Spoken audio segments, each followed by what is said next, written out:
Le moniteur cardiaque dans la chambre 221 de l'hôpital St. Lucas à New Britain avait ce rythme régulier comme un métronome qui essayait trop fort d'être réconfortant. Puis il a sauté un battement, a traîné, et j'ai su ce qui allait arriver. Je ne voulais tout simplement pas l'admettre. J'avais 36 ans à l'époque, je faisais des livraisons pour Midstate Beverage depuis Hertford. Juste un livreur de bière selon ma femme et le seul assis dans cette chambre d'hôpital pendant que ma belle-mère Lucie Hartman était en train de mourir. L'endroit sentait l'antiseptique et cette douce décomposition métallique que l'on n'oublie pas une fois qu'elle vous frappe au nez. Cette odeur qui dit que c'est le dernier arrêt. Un match de baseball en sourdine passait sur la télé murale. Pas de volume, juste des joueurs qui bougeaient comme des fantômes en boucle. Je gardais les yeux dessus parce que regarder l'horloge était pire. Avant de commencer, dites-nous de quelle ville ou de quel pays vous nous écoutez. Voyons de quel coin du monde nous nous sommes réunis aujourd'hui. Merci. Et maintenant, l'histoire. L'infirmière Carlo passait la tête toutes les heures, demandant si j'avais besoin de café ou de quelque chose du distributeur automatique. Je n'arrêtais pas de lui dire que j'allais bien. Elle ne me croyait pas, mais elle a cessé d'insister. Elle voyait ce que je faisais. J'attendais, non pas que Lucille décède, mais que sa fille et son fils se présentent. Ils ne l'ont pas fait. J'avais appelé Avery 9 fois ce jour-là, laissé des messages vocaux, des textos. Tyler aussi. 5 appels pour lui. Ils ont répondu une fois chacun. Ils m'ont dit qu'ils étaient en réunion, mais qu'ils passeraient bientôt. Puis plus rien. Juste des émojis stupides de pouces en l'air comme si nous confirmions des plans pour un brunch. Je jure que si j'avais reçu une autre main de dessin animé de l'un d'eux, j'aurais peut-être jeté mon téléphone au poste des infirmières. Lucille n'avait pas parlé depuis plus d'une journée. Juste une respiration superficielle, haletante. Mais alors, juste au moment où je lui racontais quelque chose de stupide sur le chien de son voisin qui avait enfin arrêté d'aboyer après le facteur. Elle a tendu la main et m'a attrapé le poignet comme si elle avait 50 ans de moins. Il pense que je ne sais pas, a-t-elle murmuré, la voix frêle mais perçante. Je me suis penché, le cœur battant, et j'ai demandé ce qu'elle voulait dire. Elle a secoué la tête. N'appuie pas sur le bouton d'appel. Ses yeux se sont fixés sur les miens, soudainement plus clairs qu'ils ne l'avaient été depuis des jours. Avery et Tyler ne viennent pas. Ils ne venaient pas hier non plus. Sa main s'est resserrée. Il y a une clé pour toi. Garde-meuble, route 5, unité 193, Martinfeld. Seulement après. Seulement après quoi? Ai-je demandé. Elle n'a pas répondu tout de suite, me fixant simplement comme si elle mémorisait quelque chose. Puis elle a dit, promets-le-moi. J'ai hoché la tête. Ouais. D'accord. Je te le promets. Parce que quand une femme mourante demande, on ne discute pas. On ne demande pas de clarification. On dit juste oui et on espère comprendre plus tard. Carla est entrée juste au moment où le bip du moniteur s'est étiré en cette longue ligne fine qui ne finit jamais. Je n'ai pas bougé, je n'ai pas cligné des yeux, j'ai juste laissé la main de Lucille glisser de la mienne comme si c'était elle qui me lâchait. Carla a éteint les machines. Elle n'a pas dit « je suis désolé » ou quelque chose de doux comme ça. Elle s'est juste approchée, m'a tendu une enveloppe scellée avec mon nom écrit de la main nette et soignée de Lucille et a dit qu'elle avait eu de la chance de t'avoir. Je n'osais pas parler. Tout ce que j'aurais dit serait sorti de travers. Trop en colère, trop à vif. J'ai fourré l'enveloppe dans ma veste et je suis sorti comme si j'avais un endroit où aller. Je suis resté assis dans le parking pendant 10 minutes, la voiture en marche, les mains sur le volant, mais sans aller nulle part. Lucille était morte. J'étais le seul à m'être présenté. Je n'étais même pas marié dans cette famille par le sang. Et pourtant, c'est moi qui lui tenais la main. Je n'arrêtais pas de fixer l'entrée de l'ascenseur, me demandant si Avery demanderait même comment sa mère était morte, ou si elle demanderait d'abord si je me souvenais de récupérer le nettoyage à sec pour son dîner de clients. Je suis entré, j'ai laissé tomber mes clés dans le vide-poche, et je me suis assis à la table de la cuisine sans allumer la lumière. Juste la lueur tamisée sous les placards qu'Avery aimait pour l'ambiance. L'enveloppe de Lucille était rigide dans ma main, les bords tranchants comme si elle n'avait pas sa place dans notre maison. La clé en laiton est tombée en premier avec un tintement, propre, froide et plus lourde que ce à quoi je m'attendais. Elle avait une petite étiquette attachée avec « Logbox RT5, 193 », écrit en lettres capitales soignées de Lucille. La lettre elle-même était courte, pas de fioritures, droit au but, comme si elle ne voyait pas le besoin d'un quelconque préambule sentimental. Elle écrivait qu'elle avait vu qui étaient ses enfants, pas en un instant, mais avec le temps. Ils se sont choisis eux-mêmes, écrivait-elle, et m'ont laissé gérer mon propre déclin. J'ai lu cette phrase 3 fois. Puis est venu le vrai coup de poing. J'ai gardé des dossiers. Les faits, ça ferme les bouches. Ça ressemblait exactement à Lucille, seulement plus froid que je ne l'avais jamais entendu, même dans ses pires jours. Elle m'a dit de faire confiance à Martin Felt et de me faire davantage confiance. Cette partie ne m'a pas semblé juste. C'était comme si elle parlait à quelqu'un d'autre. Je n'étais pas le gars à qui les gens confiaient leurs dernières volontés et des garde-meubles. J'étais le gars qui transportait des palettes d'IPA et dont on se moquait au dîner de famille parce qu'il ne portait pas de cravate. J'ai posé la lettre et j'ai regardé le réfrigérateur. Le revêtement blanc brillant qu'Avry avait choisi parce qu'il rendait bien en photo. J'ai entendu ses talons avant de la voir. Des cliquetis secs et saccadés sur l'allée et à travers la porte. Elle est arrivée vers minuit, toujours dans ses vêtements de travail, ressemblant à une publicité pour sa propre agence de design. Elle m'a embrassé sur la joue comme si c'était le protocole et a laissé tomber son sac à main sur le comptoir comme si elle vivait complètement ailleurs. « Comment va maman ?» a-t-elle demandé sans s'asseoir, attrapant déjà un Lacroix. « Elle est décédée à 16h18, ai-je dit. Pas de préambule, pas d'atterrissage en douceur. Juste la vérité. » Avry s'est figé avec la porte du réfrigérateur ouverte, l'air froid bourdonnant contre ses jambes. « Mon Dieu, le timing !» a-t-elle marmonné comme si Lucille avait été indélicate de mourir en pleine semaine. J'ai attendu quelque chose. Une larme, un soupir, une deuxième question. Au lieu de cela, elle s'est retournée et a dit « Nous avons Mercelan qui vient pour une proposition de design vendredi, alors j'ai besoin que tu t'occupes des papiers de l'hôpital. Prends juste tout ce dont ils ont besoin. Je ne peux pas annuler celui-là. » Elle a commencé à parler d'un carrelage de crédence qu'elle avait trouvé à Soho comme si nous ne venions pas de perdre la seule personne dans sa vie qui l'appelait encore, mon bébé, et le pensait. Je n'ai rien dit. L'enveloppe et la clé sont restées pliées dans la poche de ma veste. Elle n'a pas demandé. Je n'ai pas proposé. Elle est montée avant 1h du matin. Je suis resté en bas à relire la lettre sous cette douce lumière jaune de la cuisine. Une phrase m'a frappé plus durement que les autres. Ils n'ont jamais demandé qui j'étais, seulement ce que j'avais. Ça m'a profondément touché. J'avais vu Lucille passer les fêtes à attendre une réponse par texto, je l'avais écouté trouver des excuses pour sa propre fille quand Avry ne se présentait pas à un rendez-vous de chimio. Et pourtant, Lucille n'est pas devenue amère. Elle est devenue précise, silencieuse, mais délibérée. J'ai pensé à la façon dont elle m'avait appris à faire ses escalopes de poulet. Très fines, poêlées, pas au four. Elle disait qu'Avry avait toujours détesté cuisiner. Toujours détesté l'odeur de graisse sur ses vêtements. Alors Lucille m'a montré à moi. Elle m'a glissé $20 pour l'essence le soir où elle m'a appris. Elle a appelé ça un pot de vin pour ma loyauté et a souri comme si je lui rendais service en étant simplement là. Je n'avais pas pensé à cette nuit depuis des années. Maintenant, elle ne me quittait plus. Avry n'est pas redescendu. Je suis resté assis dans le noir jusqu'à ce que la glace dans mon verre fonde complètement et que la pièce semble plus froide qu'elle n'aurait dû. Vers 1h30, j'ai sorti mon téléphone et j'ai envoyé un texto à Tyler. Elle est partie. Il a répondu 20 minutes plus tard avec un seul mot. Brutal et un emoji de crâne. J'ai fixé cet emoji stupide pendant une bonne minute. C'est ce que la mort de sa mère représentait pour lui. Brutal avec un crâne de dessin animé.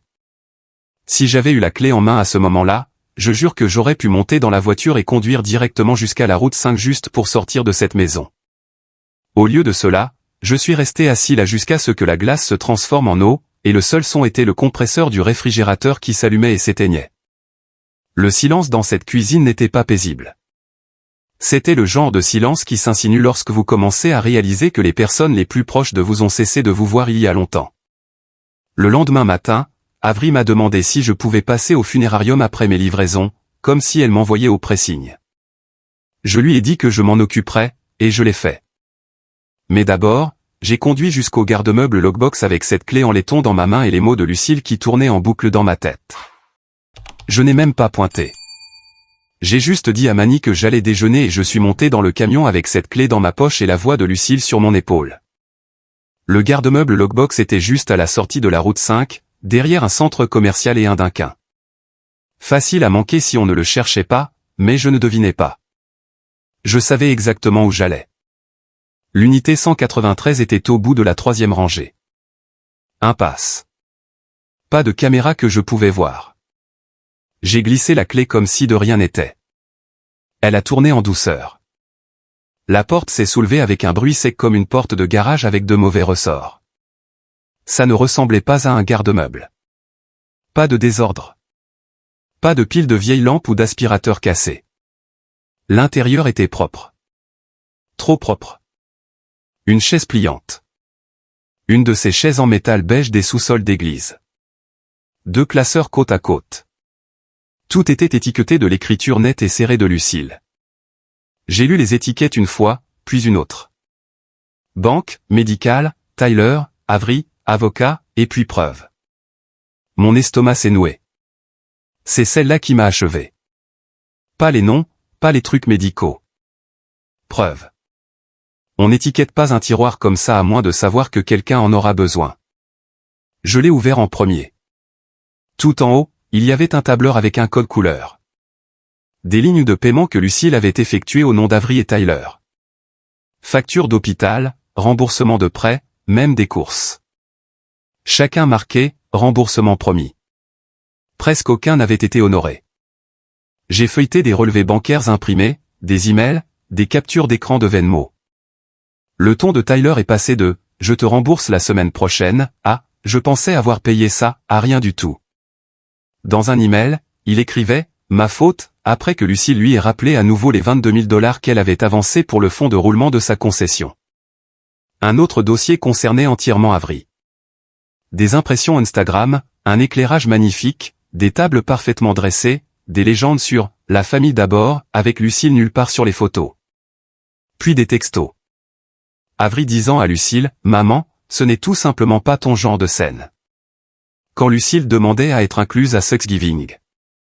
Un autre disait « J'essaierai de passer après le cocktail. Peux-tu me réchauffer le dîner ?» Comme si Lucille faisait partie du personnel. J'ai ouvert une enveloppe contenant un enregistreur vocal bon marché, j'ai appuyé sur lecture pour le premier fichier, et voilà. Avery, la voix sèche et impatiente. « Tu n'as pas besoin d'être dramatique », a-t-elle lâché. « C'est juste un trajet. » Lucille a répondu d'une voix douce, presque embarrassée. « La chimio me fatigue, c'est tout. »« Eh bien, alors prends un Uber », a dit Avery. « Je suis prise jusqu'à 18 h. » La voix de Lucille est tombée à un murmure. « D'accord, chérie. » Elle avait l'air de quelqu'un habitué à s'excuser d'avoir besoin de quoi que ce soit.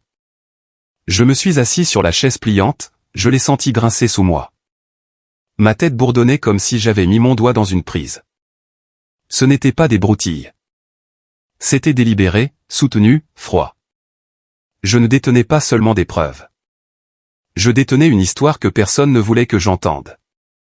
Puis j'ai trouvé l'enveloppe légale. Dernier testament révisé, notarié 2 mois avant le décès de Lucille. J'ai retenu mon souffle en le lisant. Avery et Tyler recevaient chacun un souvenir. Rien de grand. Une broche camée pour Avery, une boîte de photos de famille pour Tyler.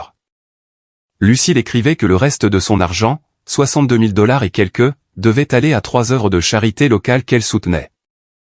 Puis est venue la ligne qui m'a serré la poitrine. Le reste revient à Dorian, pour des raisons connues de moi et de quiconque prête attention. Voilà, mon nom dans un document légal. Pas de petits caractères, pas d'échappatoire, juste là, comme si je l'avais mérité. Je ne me sentais pas fier. Je me sentais complètement sonné. Attaché au testament, il y avait un autre dossier. Acte de propriété d'un cottage à Holsebrook. Adresse manuscrite sur un post-it. 12 Arbor Lane. Va là-bas d'abord, puis chez Martin. Je n'avais jamais entendu Lucille mentionner un cottage. Pas une seule fois. Elle le possédait depuis 21 ans, et je ne savais même pas qu'elle aimait la plage. Le dernier dossier était le plus petit. Une pile de bordereaux de dépôt pour un compte à mon nom. Ouvert il y a 3 ans. Tous les 2 ou 3 mois, quelques centaines de dollars. Ça ressemblait à des cartes d'anniversaire, des fêtes. Avec le temps, ça s'était accumulé. Un peu moins de 8 000 $ maintenant. Le post-it sur le devant disait « Pour la colonne vertébrale de Dorian ». Je savais qu'il en avait une avant lui. Je me suis penché en avant, les mains sur les genoux, et j'ai fixé le sol. Du béton, frais, une légère tache d'huile près de la porte. C'était tout ce qui me maintenait ancré. Ce n'est pas comme ça que les héritages fonctionnent. Pas dans le monde réel. Pas pour des gars comme moi. Lucille ne m'a pas payé pour être bon. Elle a tout documenté parce qu'elle savait qu'il viendrait le réclamer plus tard. Et elle voulait que quelqu'un soit prêt. Elle avait fait de moi son plan de sortie propre. J'ai remis les documents en ordre, les ai glissés dans mon sac de livraison, et j'ai verrouillé l'unité comme si je scellais quelque chose de sacré. Je suis resté assis dans la cabine de mon camion pendant 1 minute, sans conduire, sans appeler personne. J'avais besoin de réfléchir. Puis j'ai ouvert mon application de carte. J'ai tapé 12 Arbor Lane, Holsebrook, et j'ai cliqué sur itinéraire parce que je n'allais pas encore rentrer à la maison. Le GPS disait que j'étais arrivé, mais ça ne m'a pas semblé réel jusqu'à ce que je voie le cottage. Il était niché derrière de hautes herbes de plage et une clôture basse et bancale en bois flotté que quelqu'un avait clairement mise là pour le charme. Pas pour la sécurité. Des dalles menaient à un petit porche où un carillon avant fait de cuillère teintée comme un rire que Lucille aurait pu laisser échapper quand personne ne regardait. L'endroit n'était pas grand. Un étage, bardage gris, garniture blanche, mais il avait l'air solide, habité. Pas la moindre ambiance de « à vendre » en vue. J'ai sorti la clé de ma veste et l'ai glissée dans la serrure. Elle a tourné sans un grincement, comme si elle m'avait attendu. La porte s'est ouverte sur un air qui sentait l'huile de citron et l'eau salée. Propre, chaud et réel. Le genre d'odeur qu'on n'obtient que lorsque quelqu'un se soucie de l'espace dans lequel il se trouve. L'intérieur était comme entrer dans un souvenir de Lucille. Seulement celui-ci avait de la couleur. Ses peintures étaient partout, encadrées sur les murs, appuyées sur des étagères, empilées près de la porte. Des bateaux pour la plupart, des scènes de grand ciel, de fin de journée. Une d'une petite fille en veste rouge debout sur un quai, le dos tourné. J'ai fixé celle-là pendant un long moment. Je ne reconnaissais pas la fille. Peut-être que personne ne la reconnaissait. Peut-être que c'était le but. Sur la table de la cuisine, il y avait une autre enveloppe, celle-ci plus épaisse. Mon nom était écrit dans les mêmes lettres capitales que précédemment. Je me suis assis pour l'ouvrir, les mains encore rugueuses de la poussière de la route et de la nervosité. La lettre à l'intérieur avait plus de cœur que la première. Plus de feu, aussi. Lucille n'a pas perdu de place avec le chagrin ou les excuses. Elle est allée droit au but. Elle a dit qu'Avery dirait que je l'avais manipulée, que Tyler lancerait des menaces et du jargon juridique comme des bonbons à un défilé. Ils diront que je t'ai isolé, écrivait-elle. Mais ils étaient partis bien avant que tu ne t'assoies sur cette chaise d'hôpital. Elle a joint une lettre du docteur Ingrid Su, une évaluatrice de capacité, neuropsychologue, datée de 6 semaines avant son décès. Elle précisait qu'elle avait pleine capacité cognitive, aucun signe de coercition ou de délire, et qu'elle avait pris ses décisions avec une indépendance délibérée. Lucille avait clairement planifié chaque centimètre de cela, comme si elle savait exactement quel combat allait arriver. Plus bas dans la lettre, elle me disait que ce cottage n'était pas seulement à elle, c'était elle. Elle avant les traitements, avant la culpabilité, avant d'être le travail de quelqu'un d'autre à gérer. Cet endroit me rappelait que j'existais. Utilise-le pour la compagnie, pas pour te cacher. Cette ligne m'a touché. J'ai traversé l'endroit lentement, comme si en bougeant trop vite, je casserais quelque chose. Chaque pièce était chaleureuse, simple, pleine de petits signes que quelqu'un avait aimé y être. Pas d'appareil haut de gamme, pas de carrelage de designer, juste des poils en fonte, une couette décolorée par le soleil, et des piles de carnets de croquis près de chaque chaise. Le placard de la chambre contenait une chose qui m'a coupé le souffle. Une housse à vêtements. Je l'ai sortie, l'ai dézippée à moitié, et j'ai vu un blazer bleu marine suspendu parfaitement sur le cintre. Pas de film plastique, juste du tissu et du poids. Ma taille, pas d'étiquette. À l'intérieur de la doublure, il y avait un mot, épinglé à la couture avec une épingle de sûreté.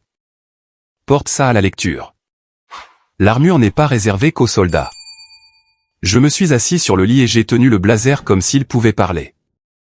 Puis je me suis levé, je l'ai enfilé, et je me suis regardé dans le miroir en pied de l'autre côté de la pièce. Il n'était pas sur mesure, mais il n'en avait pas besoin. Il tombait assez bien pour me sentir comme une version de moi que je n'avais pas encore rencontrée. Pas le gars qu'Avery regardait avec mépris lors des dîners. Pas l'oublier. J'avais l'air de quelqu'un qui ne fuyait pas les choses difficiles, même si j'en avais toujours envie. Je suis sorti sur le porche et j'ai appelé Martin Felt. Il a répondu à la deuxième sonnerie comme s'il avait attendu. C'est Dorian Hartman, ai-je dit, la voix plus stable que je ne le sentais. Lucille m'a dit de vous appeler. Elle m'a dit que vous le feriez, a-t-il dit. Venez demain à 14h30. Apportez les documents et tout le courage qu'il vous reste. Je ne savais pas si je devais rire ou vomir, mais j'ai dit, je serai là. Et j'ai raccroché. Le soleil baissait lorsque je me suis promené dans le jardin. La pelouse était principalement du sable et de l'herbe clairsemée, mais le long de la clôture, il y avait un parterre surélevé à moitié construit, des barres d'armature dépassant comme des bras au milieu d'un travail. Un piquet se tenait au centre avec un sachet de graines de soucis attaché au sommet avec un élastique. Elle avait prévu de les planter ou avait prévu que je le finisse. Peut-être les deux. À l'intérieur, il y avait un petit bureau niché contre le mur près d'une fenêtre à la peinture écaillée. Un bloc-notes légal était posé au centre, toujours ouvert. Un stylo. Je n'avais pas l'intention d'écrire quoi que ce soit, mais je me suis retrouvé assis à regarder les lignes vides. Et puis j'ai écrit en grosses lettres capitales comme les siennes. Je n'aurais pas honte d'avoir été là. J'ai souligné 2 fois. Puis j'ai fermé le bloc-notes, j'ai accroché le blazer près de la porte d'entrée et j'ai éteint les lumières. Le bureau de Martin Feld se trouvait au 2e étage au-dessus d'un magasin d'appât, un bâtiment en briques avec des fenêtres étroites donnant sur le port. L'intérieur sentait le vieux vernis à bois et le papier. Des photos encadrées de goélettes bordaient les murs, un message silencieux. Je suis là depuis longtemps, et je ne me laisse pas impressionner facilement. Il s'est levé dès que je suis entré, la main tendue, une poignée ferme, les yeux vifs mais pas hostiles. Il a jeté un coup d'œil au blazer et m'a fait un signe de tête comme si nous comprenions tous les deux ce que c'était. Une armure. Asseyez-vous, Dorian, a-t-il dit, montrant la chaise en face de son bureau. J'ai posé les documents de Lucille en une pile nette et je me suis assis. Mes mains sont restées à plat sur mes cuisses pour m'empêcher de gigoter. Martin s'est penché en arrière, les yeux se tournant vers la porte comme s'il savait déjà quel genre d'entrée allait arriver. Avery est entré en trompe 10 minutes en retard, ses talons claquant sur le parquet comme une performance. Des cheveux parfaits, un maquillage frais, un ensemble blazer pantalon de couleur crème qui coûtait probablement plus cher que tout mon camion. Elle ne m'a pas regardé tout de suite. Elle a juste posé son sac à main, a lissé son revers, et s'est assise de l'autre côté de la table comme si elle avait été convoquée pour une déposition qu'elle pensait gagner. Tyler est entré juste derrière elle, tout gonflé, le col de son polo marine relevé, un faux sourire déjà plaqué sur son visage. Il a serré la main de Martin trop fort comme s'il concluait un marché. « Enchanté de vous rencontrer enfin », a-t-il dit. Sa voix était enjouée, mais ses yeux n'arrêtaient pas de se porter sur le dossier devant Martin comme s'il vérifiait le score avant le coup d'envoi. Martin n'a pas pris la peine de faire des politesses. « Nous sommes ici pour lire le testament de Lucille Hartman », a-t-il dit. Avant de commencer, je veux confirmer pour le dossier que l'évaluation de capacité du Dr Chou a été enregistrée. Lucille Hartman était saine d'esprit, pleinement compétente, et a agi de manière indépendante. Il a fait glisser un dossier vers l'avant et l'a tapoté une fois. Des questions avant que je commence ? Avery a croisé les bras. Je suis sûr que nous en aurons plus tard. Tyler a souri. Allons-y. Martin a attrapé un petit haut-parleur sur le coin de son bureau et l'a fait rouler vers l'avant comme une pièce d'échec. Vous entendrez une partie de cela de ma part, mais la plupart de Lucille elle-même. Il a appuyé sur play. Sa voix a rempli la pièce, calme, mesurée, sans hâte. Elle a d'abord énuméré ses petits souvenirs, d'un ton presque apologétique. À ma fille Avery, je lègue mon bracelet à breloques et mon regret. Elle a fait une pause assez longue pour que les mots piquent. À mon fils Tyler, je lègue une boîte de photos et mon espoir que tu les regarderas. Le menton d'Avery s'est relevé, mais sa mâchoire s'est crispée. Tyler s'est agité sur sa chaise, les yeux se plissant comme si on lui avait jeté de l'eau froide. Martin a continué à lire. Le reste de la succession, il a fait une pause, sera détaillé sous peu. L'enregistrement de Lucille a continué. Elle a expliqué en termes simples ce qui était à elle, ce qu'elle avait mis de côté, et ce qu'elle en faisait. Pas de jargon juridique, juste Lucille, se faisant entendre dans une pièce où elle n'était pas vivante pour s'asseoir. Martin a levé les yeux. Pour plus de clarté, la propriété de West Hartford a toujours été au nom de Lucille Hartman. Il n'y a pas de tenance conjointe avec droit de survie. Vous y avez vécu sous sa propriété. Tyler s'est levé d'un bond, la paume à plat sur le bureau. Ce n'est pas vrai. Elle m'a dit. Martin a levé un seul doigt. Asseyez-vous, M. Hartman. C'est vrai, et l'acte est ici. Il a tapoté le document. Tyler s'est assis lentement, les yeux se tournant vers sa sœur comme s'il avait perdu pied. Avery s'est finalement tourné vers moi, les yeux froids. Il l'a manipulé, a-t-elle dit, la voix tranchante comme du verre. Il avait accès. Il l'a isolé. Je n'ai pas bougé. Martin s'est avancé et a appuyé sur play sur un autre fichier. La voix d'Avery est passée, enregistrée clairement. On parlera après ma présentation, a-t-elle dit. La voix de Lucille, petite. Je suis trop fatigué pour conduire, chérie. Puis plus rien. Le silence dans la pièce après l'arrêt de l'audio a semblé comme un rideau qui tombe. Le contexte, a aboyé Tyler. Vous ne prenez que ce qui vous arrange. Martin n'a pas bronché. Il a ouvert un classeur et a sorti des relevés bancaires. Le contexte. Sa voix est restée calme. Voici le contexte. Il a posé les imprimés. Un virement de 22 500 $ à votre concession étiqueté au fonds de roulement fournisseur. Un post-it de Lucille. À rembourser dans 6 mois. 15 mois plus tard, un email de votre part. Ma faute. Et aucun remboursement depuis. Le visage de Tyler est devenu rouge, ses mains se sont crispées en poing sur ses genoux. C'était temporaire. C'était du vol, a dit Martin platement. Et documenté. Puis Martin a ouvert un autre dossier que je ne l'avais pas vu toucher. Il a fait glisser des copies couleur sur le bureau. Madame Cole, a-t-il dit en utilisant son ancien nom de femme mariée. Paiement à Ethan Cole. Note, consultation, recherche de propriété. Et celui-ci, préparation de la maison de maman. Mes oreilles ont bourdonné. Ethan Cole. Mon pote de softball. Le gars qui m'avait aidé à déménager des meubles. J'ai regardé les imprimés, j'ai senti mon estomac se serrer. Martin a continué à parler, mais je l'entendais à peine. Je n'avais pas besoin de son explication tranquille. C'était clair. Avery et Ethan avaient prévu de mettre la main sur les biens de Lucille une fois qu'elle serait installée, quel que soit le code pour cela. Ils avaient préparé leur coup avant même le début du match. Avery a tendu la main vers les copies. C'est une représentation grossièrement erronée. Martin a posé une main légèrement. Pas une menace, juste une limite. Vous pouvez prendre une photo. Vous pouvez la porter à votre avocat, mais vous ne prendrez pas les originaux. La voix de Tyler est devenue basse, laide. Nous vous poursuivons en justice. Tout cela, chaque petit bout, c'est de l'influence indue. Avery a ajouté, vous l'avez isolée. Vous l'avez contrainte. Ce testament ne tiendra pas. On se verra devant un juge. Martin a joint les mains, les yeux sur eux comme s'il avait attendu ce moment. Si vous déposez une plainte, tout devient public, a-t-il dit. Chaque texto, chaque email, chaque enregistrement audio, chaque lettre médicale confirmant la capacité, tout. Il a laissé les mots en suspens. C'est votre décision, sachez juste le coup. La bouche d'Avery s'est ouverte, puis s'est refermée. Tyler a fixé le bureau comme s'il l'avait insulté. Aucun des deux n'a parlé. Martin n'a pas insisté.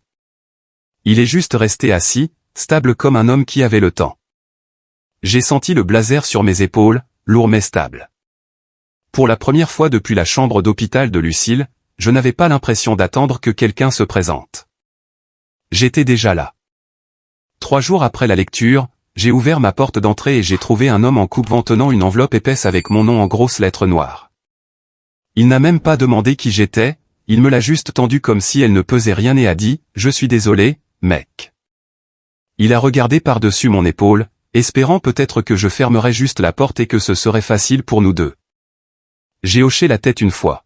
« Ce n'est pas ta faute », ai-je dit et j'ai refermé la porte derrière moi. L'enveloppe était chaude du soleil. Je ne l'ai pas ouverte pendant 10 minutes. Je suis resté assis sur le canapé avec elle sur mes genoux comme une assiette chaude et j'ai juste fixé les coins jusqu'à ce que je sente que je ne faisais que gagner du temps pour moi-même. La plainte faisait 20 pages et se lisait comme une histoire que je n'avais jamais vécue. Il disait que j'avais, volontairement et délibérément isolé Lucille Hartmann, l'avais contrainte à des changements significatifs dans sa planification successorale, et avait exercé une pression financière pour un gain personnel. Cette dernière ligne aurait été hilarante si elle n'avait pas mon fichu nom souligné en gras. J'ai parcouru plus vite alors que mon estomac se retournait. Tout ce dont Martin m'avait prévenu, c'était là, en jargon juridique. Des accusations déguisées en faits, des preuves tordues en suggestions. Chaque fois que j'avais récupéré une ordonnance ou assisté à une visite chez le médecin, maintenant dépeint comme une stratégie, comme si j'avais mené une longue arnaque au lieu de simplement être présent. Avery a commencé à appeler ce soir-là. A laissé le premier message vocal comme si nous étions en négociation. Dorian, tout cela est inutile. Je pense que si nous pouvons tous les deux être raisonnables, nous pouvons résoudre cela discrètement. Le suivant est arrivé 12 heures plus tard, la voix plus tendue, sèche. J'essaie de rester civilisé, mais si tu nous forces la main. Puis finalement, tu regretteras ça. Tu sais que tu le regretteras. Tyler n'a pas pris la peine de parler, il a juste envoyé des émojis de crâne et le mot « voleur » par texto comme s'il avait 12 ans. Je n'ai répondu à aucun des deux. Je n'en avais pas la force. Je suis allé travailler le lendemain matin, j'ai essayé de me concentrer sur les factures et les itinéraires de livraison, mais j'ai manqué un virage en allant à une supérette et j'ai reculé dans un poteau en acier en déchargeant des caisses. Nat, mon patron, m'a pris à part dans l'entrepôt après que j'ai pointé et m'a dit « Dorian, mec, peut-être que tu devrais prendre le reste du mois. Remets un peu de l'ordre dans ta vie. » Il n'avait pas tort. Il n'a pas été cruel non plus. Je lui ai serré la main, j'ai promis de rester en contact, et je suis sorti de là avec mon dernier chèque dans une main et rien d'autre dans l'autre. Ce week-end-là, j'ai emballé les bases, des bottes de travail, des vêtements, les lettres de Lucille, le testament, l'acte de propriété, et j'ai conduit jusqu'à Holsebrook pour de bon. Pas de plan, pas d'annonce, juste un déménagement tranquille loin de la version de moi-même qui attendait que les gens changent. J'avais à peine défait mes valises quand le Hartford Chronicle a publié un article intitulé « Querelle de famille, le gendre d'une designer conteste un testament ». La photo était celle d'Avery souriante dans une robe bleu marine, pas la mienne. Je n'ai même pas eu une mauvaise photo. J'ai eu un nom dans le titre et tout un tas d'opinions d'étrangers. J'ai lu les commentaires jusqu'à ce que j'ai envie de jeter mon téléphone à travers la pièce. La moitié d'entre eux supposaient que j'étais un pique-assiette fauché qui s'était marié pour l'argent. Un type m'a traité de « croqueur de diamants avec une barbe de 3 jours ». J'ai arrêté de lire après ça. Les gens adorent les histoires compliquées qu'ils n'ont pas à régler. Le cottage était calme de la meilleure des manières. Pas de tic-tac d'horloge. Personne ne demandait si je pouvais aller au magasin ou renvoyer un fichier. J'ai trouvé les journaux de Lucille dans un bac en toile dans le placard à linge. Des dizaines d'entre eux. Des cahiers à spirale bon marché avec des autocollants de couleurs sur les côtés. Elle n'écrivait pas de poésie ou de longs essais, juste de petites choses. Mardi, l'ampoule au-dessus de l'évier a grillé. Dorian l'a réparée. Je n'ai pas eu à demander 2 fois. Café avec Rose. Elle a dit que mes cheveux étaient beaux. J'ai dit que c'était une perruque. Nous avons ri. Dîner. Escalope de poulet. Entendre merci me manque toujours. Ces entrées ont débloqué quelque chose en moi. Celles qui m'ont le plus touché n'étaient pas sur ce qu'elle avait perdu. Elles portaient sur ce qu'elle avait remarqué et gardé pour elle. Dans l'un des carnets de croquis nichés entre les journaux, j'ai trouvé un diagramme qui ressemblait à un puzzle. Un dessin du jardin, des flèches de la vieille remise à un endroit marqué, studio, une autre vers un carré étiqueté, table à thé, puis verre, outils, puis, voisin sans rien à faire. Lucille avait dessiné un endroit avant même d'en avoir parlé à voix haute. J'ai commencé à l'imaginer, pas grand ou chic, juste un endroit où les personnes âgées qui étaient négligées pourraient venir réparer des choses, ou les casser, ou simplement s'asseoir avec une tasse de café léger et être rappelées. Ce soir-là, je me suis tenu au bord du jardin avec une lampe de poche et j'ai regardé le cadre qu'elle avait commencé pour ce parterre surélevé. J'ai pensé à tout ce qu'elle avait mis en mouvement avant de mourir. Silencieusement, sans fanfare. J'ai décidé sur le champ que si je m'en sortais au tribunal sans tout perdre, je le construirais. Je l'appellerais l'atelier de Lucille. Pas de slogan, pas de formulaire d'adhésion, juste une longue table, une cafetière, et peut-être un tableau d'affichage où les gens pourraient épingler des anniversaires, des photos et des noms qu'ils ne voulaient pas oublier. Ethan m'a envoyé un message après minuit. Son nom a illuminé mon écran comme une erreur. Mec, ce n'est pas ce que tu crois. C'est ce qu'il a écrit. Pas d'excuses, juste une dérobade. Je n'ai pas répondu. Je n'ai même pas laissé la confirmation de lecture passer parce que ça ressemblait à de la trahison et c'était suffisant pour couvrir la plupart des choses. Le lendemain matin, Martin a appelé. Sa voix était calme comme toujours. La première audience a été fixée, a-t-il dit. New London, dans 2 semaines. Ne sois pas en retard. Je serai là, ai-je dit. Tu n'as pas à aimer ça, a-t-il ajouté comme s'il lisait dans mes pensées. Tu dois juste être là. Je ne lui ai pas dit que j'avais déjà commencé à dessiner les dimensions du bois pour un long établi. Je n'ai pas mentionné que j'avais imprimé un modèle de flyer qui disait juste « L'atelier de Lucille ». Café, discussion, projet. Tous sont les bienvenus. J'ai juste dit « Oui, j'ai compris ». Et j'ai raccroché. Le palais de justice de New London ressemblait à un endroit où les mauvaises nouvelles étaient distribuées dans des enveloppes et le couloir sentait le café brûlé il y a 2 heures. Je portais le blazer, pas pour la frime, mais parce que Lucille m'avait dit de le faire. L'armure n'est pas réservée qu'aux soldats. Je me suis dit que si je devais entrer dans cette salle d'audience avec des gens qui pensaient que j'étais un voleur, autant avoir l'air de quelqu'un qui valait la peine d'être écouté. La salle d'audience 4B était plus bondée que je ne l'avais prévu. Des journalistes au dernier rang, quelques personnes de l'ancienne église de Lucille. Un type du Chronicle qui griffonnait des notes sur un bloc-notes légal comme si c'était un drame captivant. Pas la fin de la vie d'une femme traînée dans la paperasse. La juge Alvarez était assise en hauteur, les cheveux argentés attachés en arrière, les lunettes basses sur son nez. Elle avait l'air d'une directrice de lycée qui avait renvoyé assez d'enfants pour s'être battue pour repérer les ennuis avant qu'ils ne commencent. Martin s'est penché et a dit « Ne réagis pas à moins que je ne le dise. Garde simplement tes mains sur la table et tes yeux sur moi. » J'ai hoché la tête une fois. Avery et Tyler étaient assis de l'autre côté de l'allée, tous deux habillés comme des politiciens, sombres, polis, préparés. Leur avocate, Paula Jean, avait la voix de quelqu'un habitué à facturer à l'heure. Elle s'est levée tout de suite et a commencé à parler comme si nous étions tous dans la mauvaise pièce. « Votre honneur » a-t-elle dit. Cette affaire concerne la manipulation, pas l'héritage, une personne âgée vulnérable poussée par un homme ayant un mobile, un accès et un manque de surveillance. La juge Alvarez a haussé un sourcil. Vous parlez de M. Hartman? Oui, votre honneur. Dorian Hartman, un livreur sans formation juridique, sans qualification de soignant, et sans lien de sang avec Madame Lucille Hartman. Martin n'a pas bougé d'un muscle, il l'a juste laissé parler. M. Hartman s'est immiscé dans la vie de Lucille au cours de sa dernière année. Il était présent à sa mort. Il a pris le contrôle de son courrier, de son accès, de ses finances. Ce testament a été révisé quelques semaines seulement avant son décès, excluant ses enfants biologiques et accordant à M. Hartman, encore une fois un gendre, le contrôle de sa succession. Elle a fait une pause, puis a ajouté, il y a un schéma clair d'isolement et d'influence indue. La juge Alvarez n'a pas bronché. Et vos preuves? Nous le démontrerons par des enregistrements de messages, l'absence de dons antérieurs, et le changement de langage dans le testament révisé de Madame Hartman. Martin s'est finalement levé. Il se déplaçait comme quelqu'un qui avait le temps. Pas lentement, juste sûr de lui. Votre honneur, commençons par les dossiers médicaux de Lucille Hartman.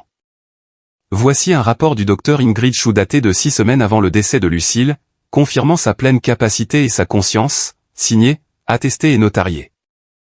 Il l'a passée à l'huissier, qui l'a remis à la juge. Elle l'a feuilleté sans un mot. Martin a continué, ensuite, nous avons des enregistrements audio, tous pris avec le consentement de Lucille. Elle a demandé qu'il soit fait au cas où ce moment précis arriverait. Il a cliqué sur un bouton du petit haut-parleur sur le bureau. La voix de Tyler a retenti, forte et claire. Je ne peux pas passer, maman. Léger joue. C'est un match de division. Repose-toi, d'accord. La voix de Lucille, à peine plus qu'un murmure. D'accord, chérie. Martin a laissé cela en suspens, puis est passé au suivant. Avery, je ne peux pas t'emmener déjeuner, maman. Ça ne fait pas très pro pour mes clients de voir un déambulateur à table. Je passerai demain. D'accord, Lucille, je comprends. Ce n'est pas grave. Ce n'était pas grave.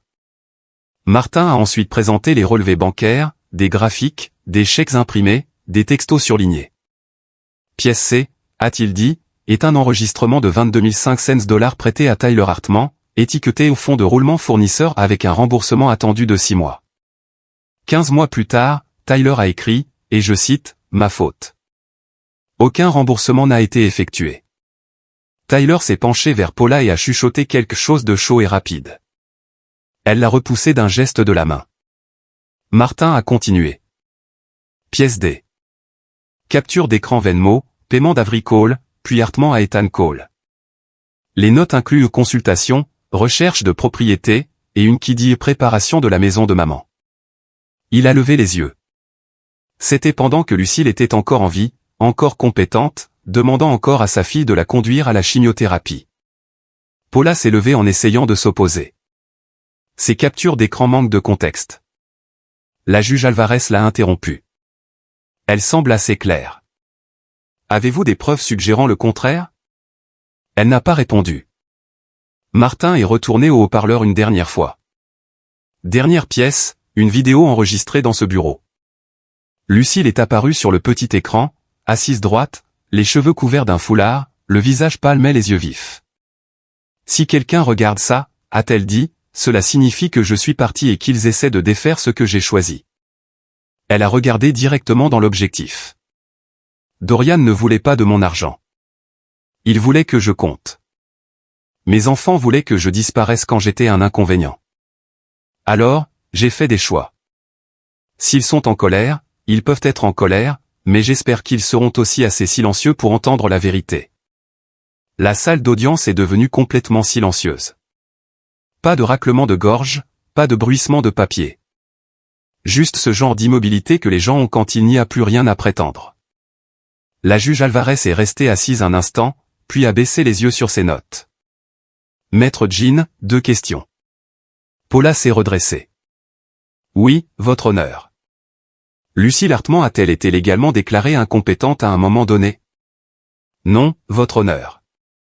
Avez-vous des documents signés et datés indiquant que M. Hartman? Non, votre honneur. Alors je serai brève. Elle a levé les yeux, ses lunettes glissant légèrement. Ce tribunal juge le testament valide. La capacité était saine.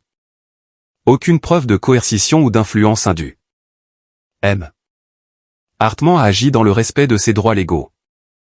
S'il y avait une section dans le droit des successions pour la lâcheté filiale, je pourrais l'ajouter. Mais il n'y en a pas. Elle a frappé le marteau une fois. C'est terminé ici. À l'extérieur du tribunal, les appareils photo crépitaient comme des criquets. Tyler m'a frôlé sur le trottoir et a sifflé. Espèce de serpent. Tu nous as ruinés. Avery, debout près d'un journaliste, a dit assez fort pour les microphones. Il a instrumentalisé le deuil. C'est ce qu'il a fait. Je n'ai regardé aucun des deux. Je suis allé à mon camion, j'ai démarré le moteur et je n'ai expiré que lorsque j'étais hors du centre-ville. Le lendemain matin, j'ai demandé le divorce. Martin avait déjà structuré l'héritage comme une propriété séparée dans le langage de Lucille. Propre, intouchable. L'avocat d'Avery a essayé de bomber le torse, a dit que nous pouvions négocier les termes. Cela s'est arrêté net lorsque Martin a proposé de présenter les transcriptions des messages vocaux comme preuve. Ethan m'a envoyé un long texto. Quelque chose sur les limites, les signaux contradictoires et la pression de la proximité.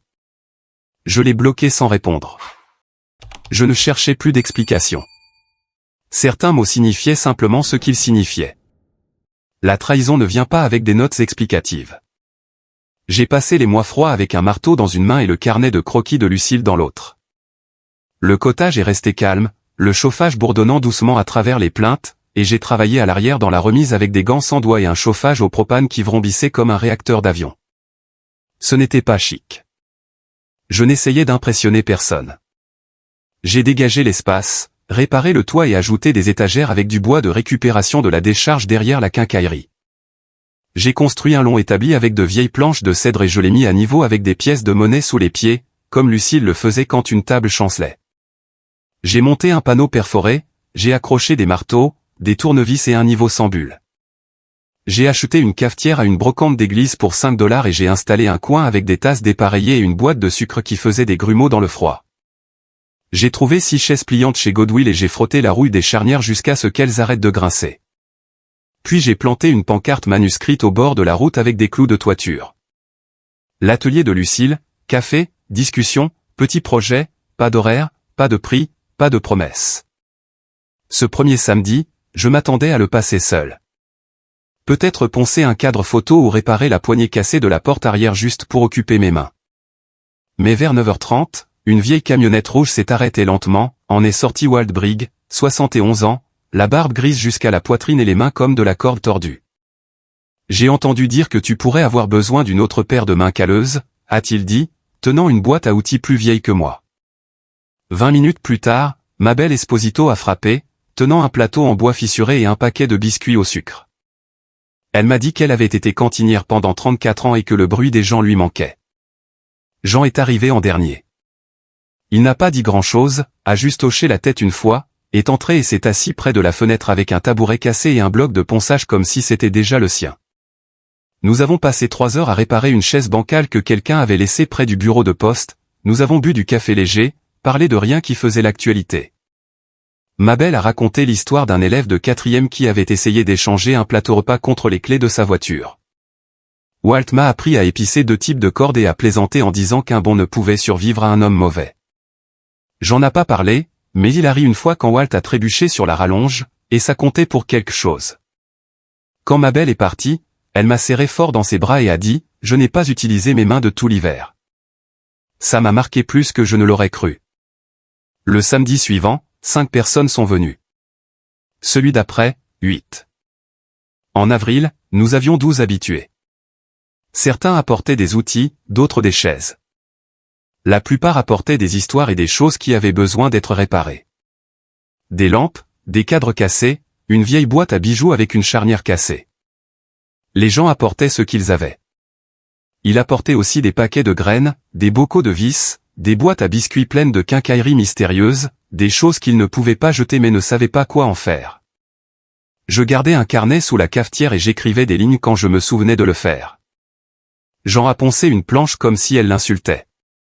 Walt m'a appris une meilleure façon de nouer de la ficelle. Mabel a dit que ses articulations lui faisaient moins mal quand elle riait.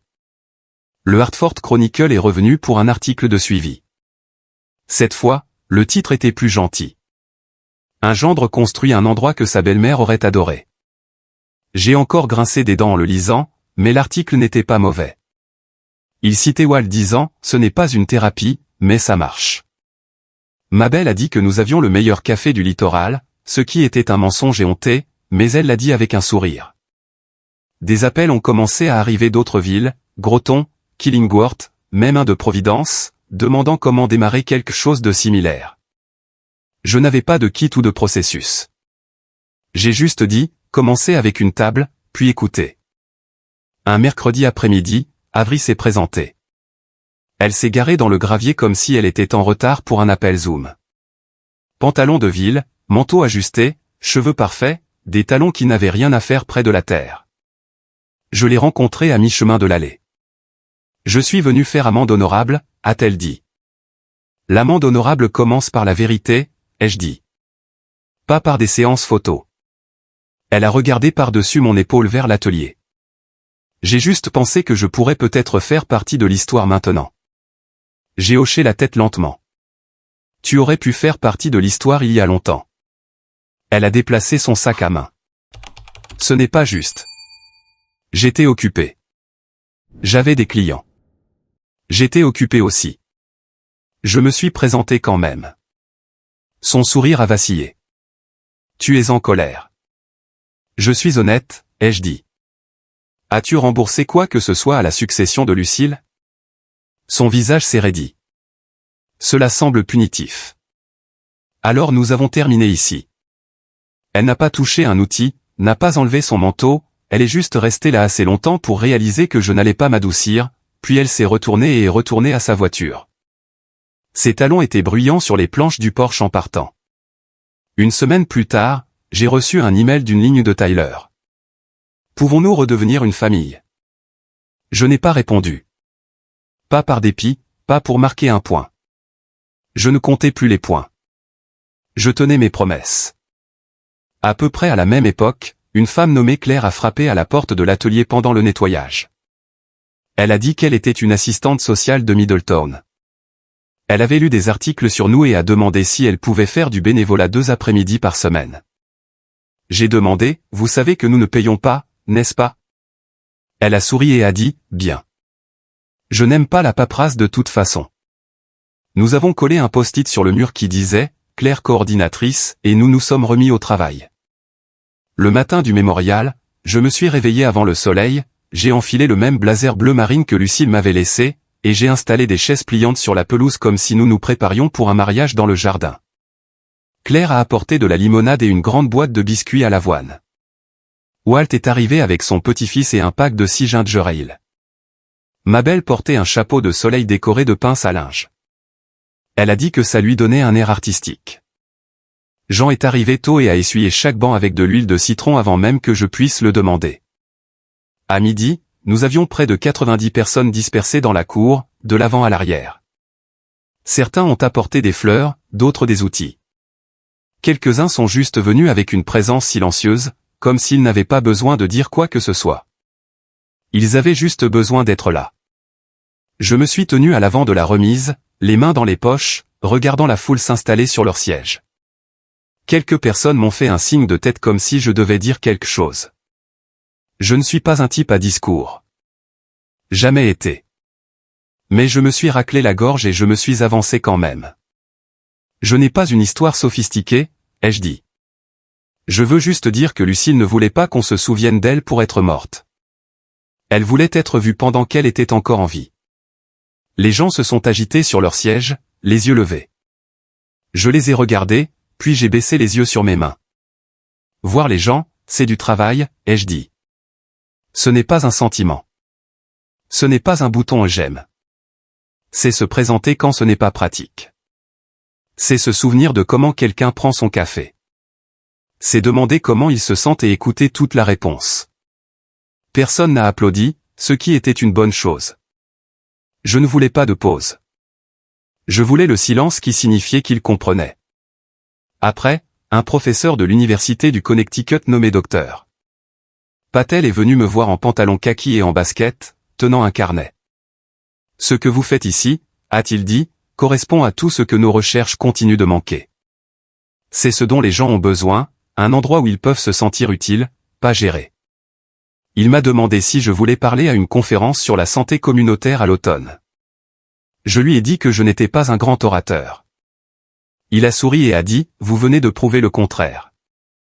Je ne lui ai rien promis, mais je n'ai pas dit non non plus.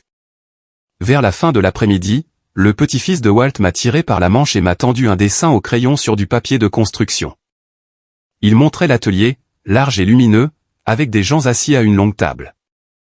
En haut, en grosses lettres tordues, il était écrit « La maison des réparations de M. Dorian. » J'ai ri. Tu sais, c'est mieux que ce que j'avais, lui ai-je dit. Il a souri comme s'il venait de renommer une planète. Puis j'ai vu quelqu'un debout au bord de la foule, Tyler. Il avait l'air plus mince que dans mon souvenir, les cheveux plus longs, les épaules plus petites. Il tenait une vieille boîte à outils en métal comme si elle pesait plus qu'elle ne le devrait. Il n'a pas dit grand-chose, il s'est juste approché de moi et a demandé « Tu as besoin d'aide pour peindre ce banc ?» Je n'ai pas répondu tout de suite. J'ai juste regardé la boîte à outils, puis lui, et j'ai hoché la tête. Ouais, ce serait bien. Nous avons peint en silence pendant un long moment. Je lui ai tendu un pinceau. Il n'a pas posé de questions, n'a pas fait de blagues, il a juste travaillé. Après 2 heures, quand le banc était sec et que le soleil était descendu derrière les arbres, il a sorti un chèque de banque plié de sa veste et l'a posé sur la table sans me regarder. J'ai vendu les jet skis, a-t-il dit. Ce n'est pas tout, mais c'est un début. Je n'ai pas dit merci. Je ne lui ai pas serré la main. J'ai juste hoché la tête une fois et j'ai repris le pinceau. C'était suffisant. Avery ne s'est pas montré. Plus tard dans la nuit, j'ai vu qu'elle m'avait envoyé un email proposant de gérer l'esthétique de l'atelier, aider, élever son impact grâce à un branding professionnel. Je l'ai lu 2 fois et je ne savais toujours pas ce que la moitié des mots signifiaient dans ce contexte. Je l'ai fermé sans répondre. L'atelier n'avait pas besoin de branding. Il avait besoin de chaises qui ne vacillaient pas et de gens qui pensaient ce qu'ils disaient. Après le départ des derniers invités et que la boîte à biscuits était à moitié vide, je me suis assis sur les marches arrière avec une tasse de limonade tiède, regardant le crépuscule s'installer. L'année avait commencé dans une chambre d'hôpital et s'était terminée ici, sur un sol solide, dans un endroit construit avec des mains, du vieux bois et des promesses tenues. Claire est sortie avec sa veste et a dit « Groton est prêt ». Le centre communautaire a demandé si nous pouvions passer la semaine prochaine. Peut-être parler de la mise en place d'un atelier là-bas. J'ai souri, j'ai siroté ma boisson. Nous apporterons du café, des vis supplémentaires, tout ce que nous avons. Quand la cour est devenue silencieuse, je suis retourné à l'intérieur, j'ai décroché le bracelet à breloques de Lucille du crochet près de la porte, et je l'ai touché une fois, de la façon dont on tape sur une sonnette sans réfléchir. Je ne prie pas beaucoup, mais j'ai dit « merci ». 2 étés plus tard, j'étais assis à une table pliante dans le sous-sol d'une église à Montville, en face de 12 personnes tenant des presse-papiers et des tasses de café, tout hochant la tête comme si je venais d'expliquer quelque chose d'utile. J'avais déjà fait cette présentation 6 fois. Mais ça me semblait toujours bizarre d'être appelé un « fondateur de communauté », comme si je portais un badge ou avais une sorte de certificat. Je me sentais toujours comme le même gars qui empilait des fûts à 6 heures du matin et pensait que le bénévolat signifiait déménager le canapé de son cousin. Je ne suis pas ici pour vous vendre un programme, ai-je dit. Vous avez besoin d'un espace, d'une table, et de quelqu'un prêt à continuer à se présenter. C'est tout. Le reste, vous le découvrirez. Ils ont posé de bonnes questions. Assurance, conformité au code, décharge de responsabilité, et j'ai répondu du mieux que je pouvais.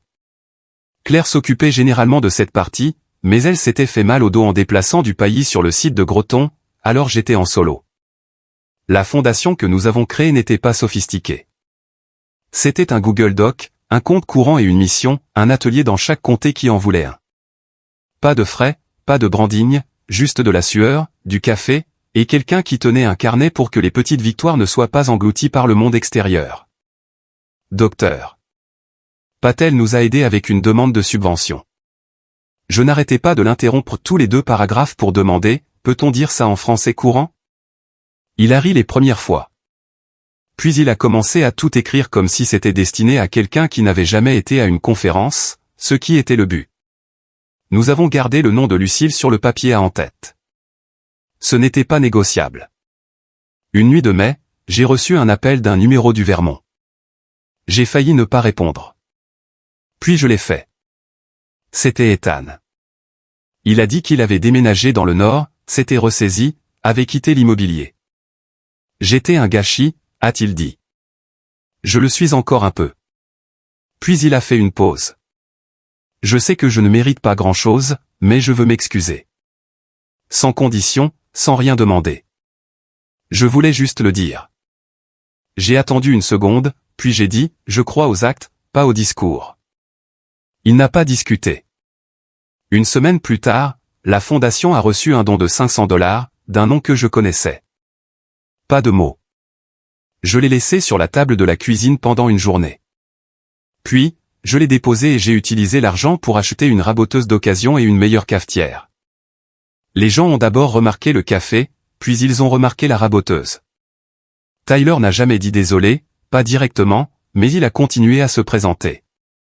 Le samedi surtout, il apportait des beignets, distribuait du papier de verre, rappelait aux gens de vérifier leur coupe. Une fois, il a réparé un tiroir pour une femme qui vivait à 2 villes de là, et elle lui a dit « Vous avez le sourire de votre mère ». Il n'a pas répondu, a juste hoché la tête et s'est essuyé les mains sur son jean.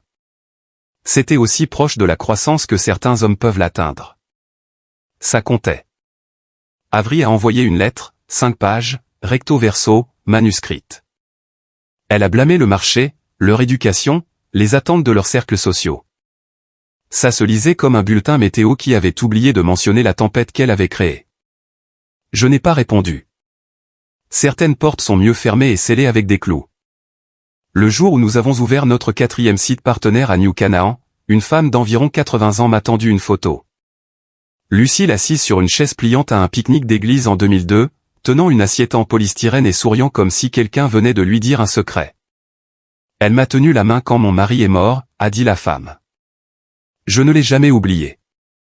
J'ai pris la photo et je l'ai scotchée sur le côté de la caisse enregistreuse.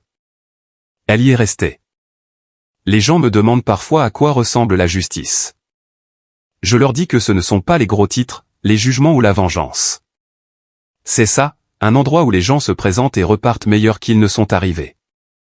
Et ceux qui ont essayé de vous rabaisser, ils doivent vivre avec le fait que vous avez construit quand même.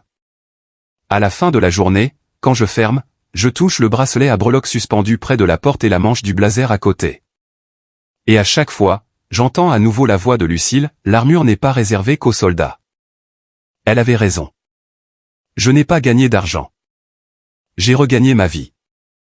Si votre famille avait abandonné un parent mourant, couperiez-vous les ponts ou pardonneriez-vous? Laissez un commentaire.